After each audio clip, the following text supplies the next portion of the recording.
Como fazer linha no Word? Vídeo curtinho, galera. Aqui sem enrolação é o seguinte, tem esse documento Word de exemplo aqui, e eu vou adicionar algumas linhas.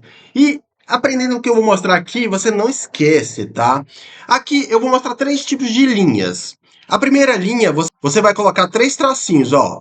Um, dois, três tracinhos, aquele tracinho normal de menos. E dá um Enter.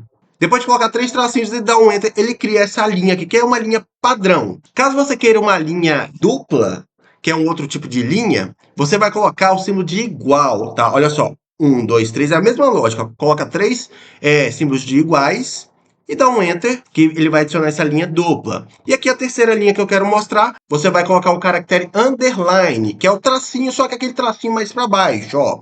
Um, dois, três, e dá um Enter, que é um traço mais grosso. Então, são três tipos de linhas bem simples que você consegue pelo teclado mesmo. Então, vocês viram que é bem simples, ok? Foi!